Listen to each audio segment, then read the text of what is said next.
Was the Roman Senate, the ultimate symbol of political authority in ancient Rome, truly just a space for public debate and legislative decisions? Or was there something darker hidden behind the marble columns that supported its grandeur? Imagine entering a silent room where every look carries hidden intentions and every word spoken could be a password to an invisible spy network. What you'll discover now may surprise you. For centuries, the Senate was portrayed as the heart of the Roman Republic, a place where influential patricians decided the empire's course. But few know that, behind the scenes of official politics, a sophisticated espionage system existed, fueled by secret strategies, undercover agents, and power plays that would make any modern thriller seem naive. Stay with me until the end because this story goes far beyond the official record. Have you ever experienced this? Ever felt like something was going on behind the scenes, hidden from the public eye? Well, that's exactly what happened in Rome. Senators didn't just legislate, they manipulated, spied, and schemed. Exploratores and speculatores, specialized military divisions, acted as true secret agents, gathering crucial information to protect political interests and anticipate internal and external threats. And don't think this was an exception. Espionage was an integral part of the machinery that kept Roman power moving. While the people believed in the rhetoric of public speeches, coded messages circulated between allies and traitors. Papyri with invisible ink, secret messengers, and even the use of occult symbols in sculptures and architecture were common tools in this game of shadows. The Roman Senate was not just a stage for oratory, it was a silent battlefield, where information was worth more than any sword. And we can't forget the female figures who, far from the spotlight, played crucial roles in this world of espionage. Women like Fulvia, wife of Mark Antony, and even Cleopatra, Queen of Egypt, used their intelligence and influence to manipulate political decisions and obtain strategic information. Seduction and diplomacy were weapons as powerful as any Roman legion, and given the many hidden layers, silent alliances, and invisible strategies that shaped the course of ancient Rome, you might be wondering, how did all this connect with the fate of a seemingly invincible empire? If this topic resonates with you, leave a comment below with what's touched you most so far, whether it's a surprising revelation, a historical figure that intrigued you, or even a reflection on the inner workings of power. Your participation is what makes this channel grow and reach more people with this kind of content that values history, curiosity, and critical thinking. If you're enjoying this journey through the secrets of the Roman Senate, don't forget to leave a like. It really helps keep this project alive and shows YouTube that this content deserves to be shared with more history-loving people. And of course, if you want to continue exploring the mysteries, conspiracies, and characters that shaped Rome, subscribe to the channel and activate the bell. That way, you won't miss the next episodes, and you'll also be part of a community that values knowledge with emotion and depth. Now let's move on, because what comes next will delve even deeper into the strategies that kept the empire standing, even when everything seemed about to collapse.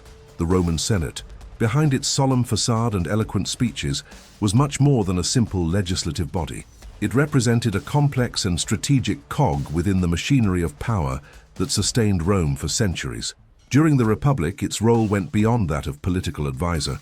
The Senate was, in practice, the true center of decisions that shaped the destiny of the city and later of a colossal empire. Initially composed of patricians, wealthy and influential men from the oldest families, the Senate functioned as an elite that not only created laws, but also decided who would gain power, which wars would be fought, and which alliances would be forged. The Senate's influence grew as Rome expanded. Senators were not just legislators, they were strategists, diplomats, and often conspirators.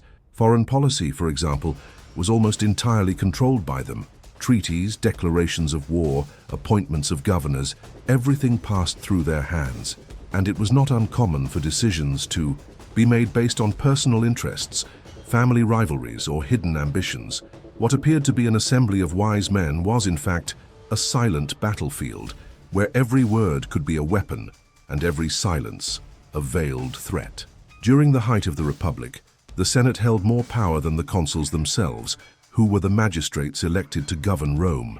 The consuls, despite holding civil and military authority, often bowed to the Senate's decisions, knowing that at the end of their terms, they would return to their seats as senators. This dynamic created a cycle of influence and dependence that kept the Senate at the top of the political hierarchy. It was as if true power always resided in the hands of those who knew how to play the game behind the scenes. But this power was not static. With the emergence of figures like Julius Caesar, the structure began to transform. Caesar, by conquering Gaul and accumulating military prestige, challenged the Senate and its traditions. He increased the number of senators, including allies and foreigners, diluting the influence of the traditional aristocracy. This decision, though strategic, generated tension and resentment. Many saw it as a threat to Roman identity, a rupture with the values that sustained the Republic. And it was precisely this tension that culminated in his assassination, a conspiracy led by senators who believed they were saving Rome, but who, in practice, paved the way for the empire. With the rise of Augustus, the Senate underwent a profound transformation. While maintaining its structure and appearance of power, its influence was gradually diminished. The emperor began to control the most important decisions, and the Senate became a symbolic body, used to legitimize already decided actions. Yet it remained a prestigious space where members of the elite sought recognition and influence. It was as if the Senate had become a political theater, with grand settings, illustrious figures, and well-rehearsed speeches, but with a different script. This shift in role did not erase the Senate's importance in Roman history. On the contrary, it reveals a hidden truth about power. It lies not only in laws or institutions, but in the capacity for adaptation, in the ability to maintain influence even when everything around it changes. The Senate survived the monarchy, the Republic, and the Empire. And even when it lost its legislative power, it maintained its aura of authority, its symbolic impact, and its presence behind the scenes of imperial decisions. Now, I want to delve even deeper into this subject, because understanding the power of the Senate is also about understanding how silent decisions shape the course of history. It's about realizing that often true transformative movements happen away from the public eye, in closed rooms, amid whispers and calculated glances. And perhaps this is one of the greatest lessons Rome has left us. Power doesn't shout, it whispers. Comment below. This makes sense to me, just so I know you're on this journey too. Not all senators left the meetings alive. This statement, dramatic as it may seem, carries a hidden truth about the inner workings of Roman power. The Senate, which at first glance seemed like a space for civilized debate and rational decisions, was in practice a breeding ground for silent disputes, unstable alliances, and calculated betrayals. Behind the togas and eloquent speeches lay a network of interests that constantly intersected and clashed, creating an environment where trust was a rare and often dangerous luxury. Ancient Rome wasn't just about epic battles and territorial conquests. It was also built on decisions made in closed rooms, where every gesture could mean a change in the course of history. Senators, men of influence and ambition, knew that true power lay not only in words spoken in public, but in the information circulated in secret. And that's where espionage became essential, not as an occasional resource, but as a strategic tool for survival and dominance. Imagine the tension of a meeting where each participant carries not only arguments but also secrets, where a misplaced phrase can be used against you, and where today's allies can become tomorrow's enemies. The prevailing mentality was one of constant vigilance. Many senators kept informants inside and outside the Senate, people tasked with observing, listening, and reporting anything that might represent a threat or an opportunity. It was a true journey of political survival, where the impact of a piece of information was worth more than any official decree. These internal conflicts weren't just ideological disputes. They were battles for territory, influence, wealth, and legacy. Powerful families competed with each other, often using espionage to destabilize their adversaries. Intercepted messages, secret meetings, bribes, and blackmail were part of everyday life. And when diplomacy failed, poison, the blade, or exile became silent but effective alternatives. The Senate's transformation into an invisible battlefield reveals much about human nature and how power can corrupt even the most respected environments. The hidden truth is that behind the facade of order and tradition, Rome was driven by decisions made in the shadows, and to understand this is to delve into a reality where appearances never tell the whole story. Now, I want to delve even deeper into this topic because espionage wasn't just a response to conflict. It was part of the very structure that underpinned the Senate. It was as if the system had been designed to function based on distrust, manipulation, and constant surveillance. And the more you look at this scenario, the more you realize that the true protagonists of the story weren't just those who spoke in public, but those who knew how to listen behind the scenes. Right there, I'm on this journey too, just so I know you're following every revelation of this plot. While the senators plotted silently within the walls of the Curia, outside, an invisible network of secret agents was already in motion. The exploratores and speculatores were not just common soldiers. They represented a transformation in how Rome viewed the power of information. These men, trained to observe unseen, listen unnoticed, and report without leaving a trace, were fundamental cogs in the empire's political and military machinery. And the most curious thing, many of them were not even Roman by birth. Exploratores acted as elite scouts, responsible for patrolling unknown territories, mapping terrain, and identifying threats before they became real.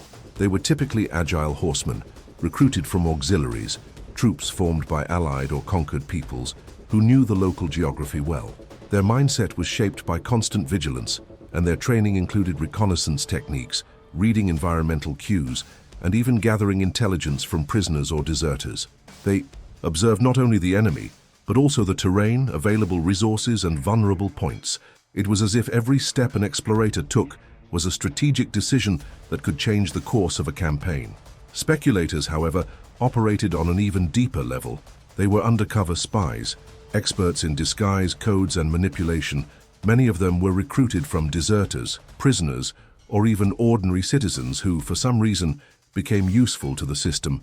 The impact of their actions was silent but devastating. They spread rumors, intercepted messages, planted false information, and in some cases even influenced political decisions within the Senate itself. The hidden truth is that, while generals commanded the legions, speculators shaped the battlefield even before the first sword was drawn. The training of these agents did not follow a rigid pattern, but was based on experience, adaptation, and loyalty.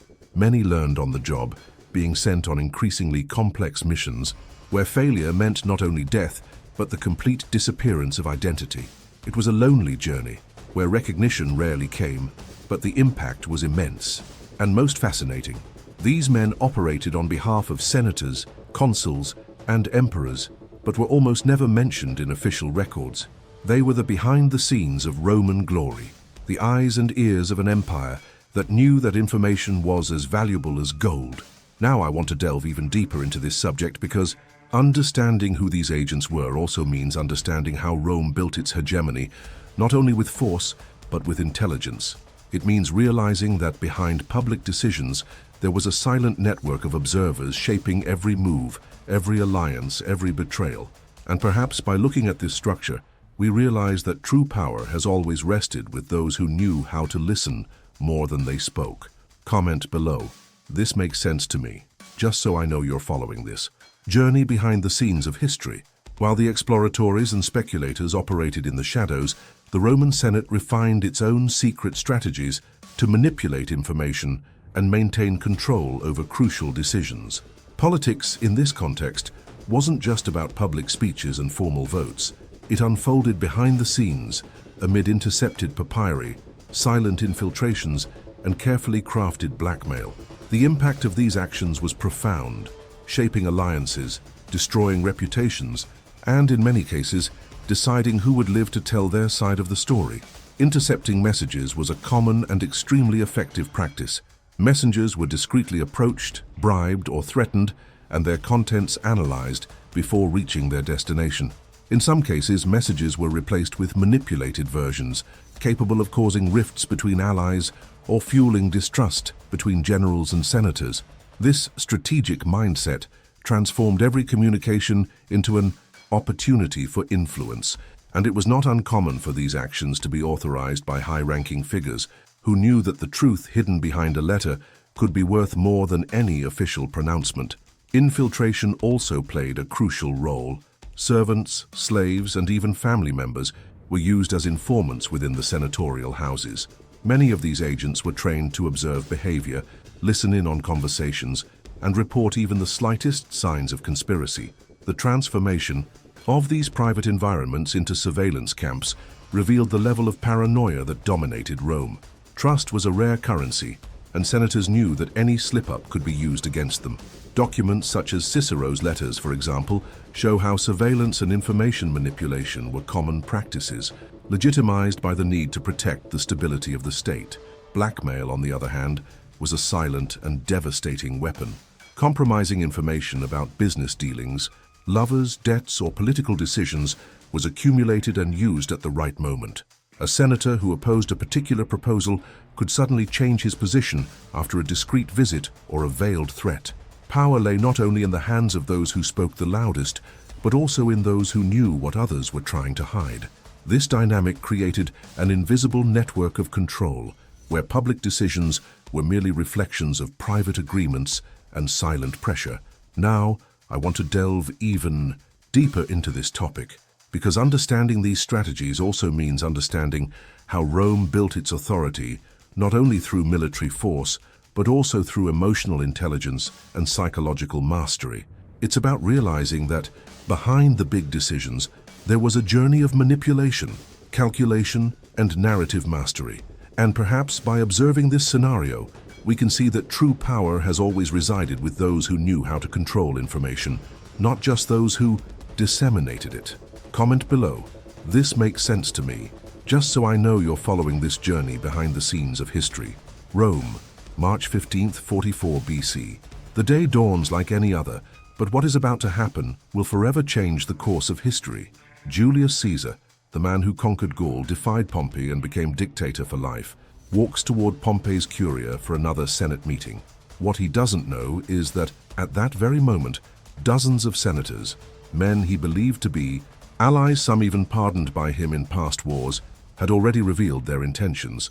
The conspiracy against Caesar was no impulsive act. It was a meticulous operation, planned behind the scenes for weeks, perhaps months, and most strikingly, many of those involved were men who had received direct favors from Caesar himself, among them Brutus, considered by many to be his adopted son, and Cassius, a former commander of Pompey's fleet.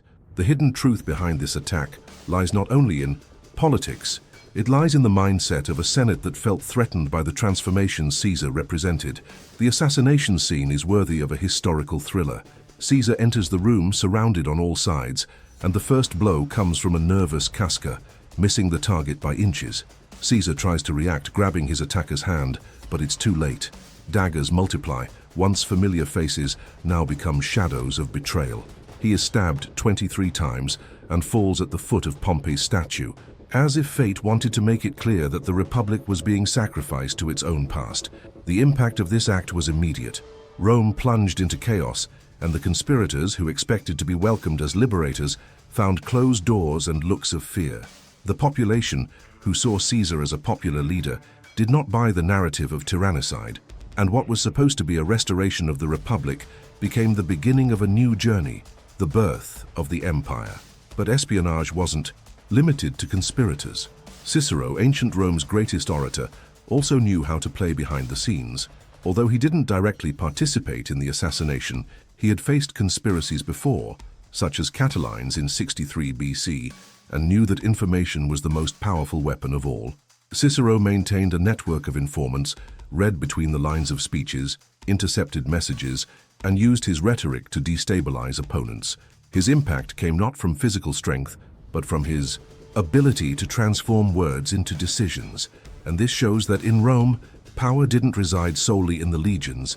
It lay in the minds of those who knew how to observe, interpret, and act with precision. Now, I want to delve even deeper into this subject, because when we look at these real cases, we realize that espionage wasn't just a tool of war. It was a form of political survival. It was the difference between falling to a knife or anticipating it with a strategic decision.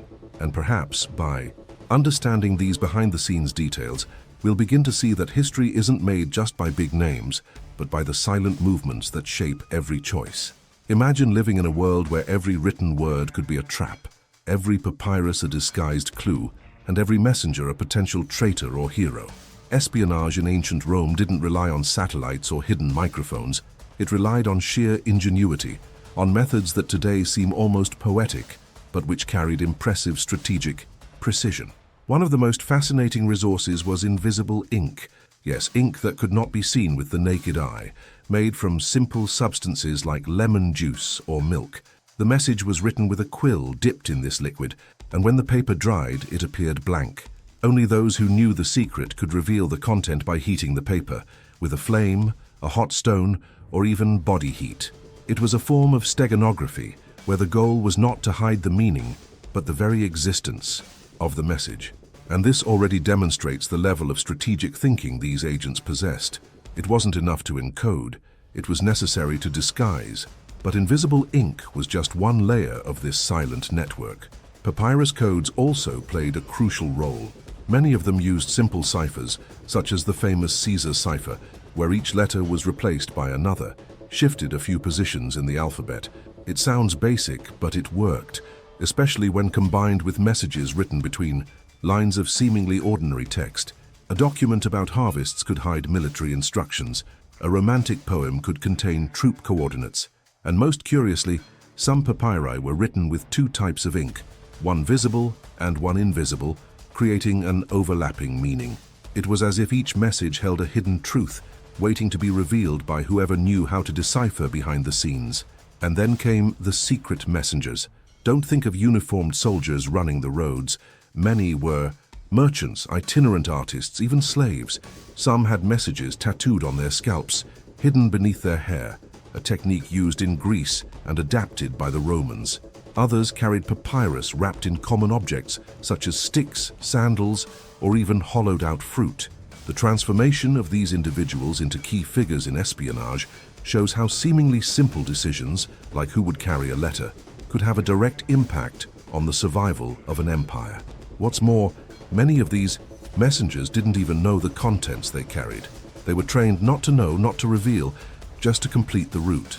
This created a network of trust and risk, where each link could be decisive. Now I want to delve even deeper into this subject, because when we look at these methods, we realize that ancient espionage wasn't just about hiding information. It was about creating layers of meaning, about manipulating perception, about transforming the ordinary into the extraordinary. It was a silent art, where every detail counted, and perhaps by understanding these techniques, we begin to see that true power lies not just in brute force, but in the ability to observe, interpret, and act with precision. Comment below. This makes sense to me, just so I know you're capturing every nuance of this journey. And just when we think we've grasped the inner workings of Roman espionage, a revelation emerges that completely changes our perspective. Cleopatra was also a spy. Yes, the Queen of Egypt, known for her legendary beauty and political skill, didn't just seduce emperors, she also manipulated information with a strategic precision that would leave any Roman general baffled. Cleopatra wasn't just a figurehead in power struggles. She mastered several languages, understood the cultural codes of different peoples, and knew exactly how to use this to her advantage. Her relationship with Julius Caesar, and later with Mark Antony, wasn't just a romantic alliance. It was a diplomatic move of the highest order, where every gesture, every word, and every silence had a hidden purpose. Cleopatra maintained a network of informants that infiltrated Roman political circles. She knew what was being said in the halls of the Senate, even before the senators themselves made decisions. What's more, she used parties, banquets, and private meetings as veritable data-gathering laboratories. While everyone basked in her presence, she observed, listened, and connected the dots. The transformation she wrought wasn't just aesthetic, it was mental. She made men believe they were in control, while guiding every move from behind the scenes. And this leads us to a hidden truth. Many of the decisions that shaped Rome's destiny were influenced by women operating in the shadows. Cleopatra wasn't the only one. Fulvia, Mark Antony's wife, also played a decisive role in political strategies. She commanded troops during the Civil War, but before that, she was already working behind the scenes as a schemer, manipulating alliances and intercepting messages. Fulvia knew that power wasn't just in weapons, it was in information, and she used it masterfully. Another impressive figure was Servilia, Brutus's mother and Julius Caesar's lover. She moved between both sides of the conspiracy, and there is evidence that she directly influenced the outcome of Caesar's assassination. Servilia didn't need to raise her voice. A letter, a whisper, A subtle suggestion was enough. It was the kind of influence that isn't measured in speeches, but in silent decisions that change the course of history. These women held no official positions, did not speak in public squares, but they shaped empires with the strength of intelligence and perception. They understood that in a world dominated by men, subtlety was a powerful weapon, and this is where female espionage reveals itself as a refined art, a dance between what is said and what is perceived, between what is shown and what is hidden. The journey of these figures shows that impact depends not on visibility, but on the ability to act with precision at the right moments. And perhaps, by understanding this silent role, we begin to see that true influence lies not in brute force, but in the ability to transform decisions from behind the scenes. Now I want to delve even deeper into this topic, because when we connect these stories to the cultural context of the time, we realize that female espionage wasn't just an exception. It was a recurring strategy shaped by a survival mindset and the need to adapt to a hostile world. And this opens the door to even more surprising revelations about how these women operated, what they knew, and the lengths they were willing to go to protect their interests and rewrite the destiny of their people. Comment below. This makes sense to me, just so I know you're grasping every layer of this story. One mistake could cost you your head, literally. And this wasn't a rhetorical exaggeration. In Rome, espionage was an art of precision, but also a roulette wheel of risks. When you failed, there was no room for excuses or second chances. Punishment came with force, often public, theatrical, and cruel. The Senate, which presented itself as the guardian of order and morality, didn't hesitate to turn a strategic slip-up into a spectacle of punishment. An informant who provided erroneous information, or who was discovered in a rival network, could be sentenced to beheading, crucifixion, or being thrown to the animals in the arena. And most disturbing, sometimes the sentence was carried out even without concrete evidence, sufficed by suspicion, rumor, and whispers in the corridors of the Curia. These scandals weren't limited to low-ranking spies. Influential senators also fell. A prime example was the case of Babio Massa, governor of Baetica, accused of extortion and manipulation of strategic information. Pliny the Younger, who served as prosecutor, described the trial as a masked dance where every word was measured, every gesture charged with tension. Babio tried to defend himself, but the proceedings were already contaminated by intercepted letters and secret testimonies. The impact was devastating. His reputation was destroyed, his assets confiscated, and his political career ended with a sentence that sounded like a warning to all who dared to compromise the limits of espionage. Another episode that shook the Senate was the conspiracy involving Mario Prisco, governor of Africa. He had created a network of informants to spy on allies and adversaries, but a miscalculation, a poorly coded message, fell into the wrong hands. The result? A public scandal, complete with heated debates in the Senate, and an investigation that exposed not only Prisco, but also other figures operating in the shadows. The hidden truth came to light like an avalanche, revealing that espionage was not just a tool of defense, but also a weapon of ambition. And when used unchecked, it could backfire. These failures not only destroyed reputations, they changed the course of Roman politics. A senator embroiled in an espionage scandal lost his right to vote, was excluded from strategic decisions, and, in some cases, banished from Rome. The mentality was clear. Anyone who couldn't play accurately didn't deserve to be on the board. And this created an atmosphere of paranoia, where every look, every gesture, every silence could be interpreted as a sign of betrayal. The transformation of the Senate into a minefield of suspicion shows how espionage, when poorly executed, not only failed, it imploded entire structures. Now I want to delve even deeper into this subject, because when we analyze the behind-the-scenes of these scandals, we realize that the failure of espionage wasn't just technical, it was human. It was the result of hasty decisions, inflated vanity, and a mindset that confused power with invulnerability. And perhaps, by understanding these failures, we begin to see that the true impact of espionage lies not only in what it reveals, but in what it destroys when used unwisely. Comment below, this makes sense to me, just so I know you're following every layer of this story. Roman espionage wasn't just a tool of war or a political resource, it was a mindset, a way of seeing the world where every gesture, every silence, and every lack of information carried a hidden meaning. And when we look at this legacy with attentive eyes, we realize that it wasn't buried in the ruins of Pompeii or the corridors of the Senate. It infiltrated modern structures, the decisions that shape countries, the strategies that define the course of entire nations. Because, at its core, the essence of Roman espionage was simple: anticipating the other's move before it became a threat. And that, let's face it, remains a valuable skill, perhaps even more so today than it was then. Have today's politicians learned from Rome? The answer lies not only in history books, but behind the scenes of contemporary politics, in the silent offices, in closed-door meetings, in messages that never reach the public, intelligence gathering, the strategic use of data, the manipulation of narratives. All of these have deep roots in ancient Rome. The Roman Senate, with its power struggles and volatile alliances, is not so different from today's legislative chambers. And the frumentarii, those soldiers disguised as grain collectors who spied on citizens and leaders, may have been the precursors of modern intelligence systems. The transformation we see in politics today, with the use of technology, algorithms, and behavioral analysis, is in fact an evolution of what the Romans already did with papyrus and invisible ink. But there's a hidden truth that needs to be spoken. Not every legacy is positive. Roman espionage also left its mark on paranoia, persecution, and control. And when these elements are replicated without wisdom, the impact can be devastating. The line between protection and oppression is tenuous and has been crossed many times throughout history. Therefore, understanding this legacy is more than a historical curiosity. It's a journey of consciousness. It's recognizing that today's decisions carry echoes of the past, and that the backrooms of modern politics still dance to the tune of imperial strategies.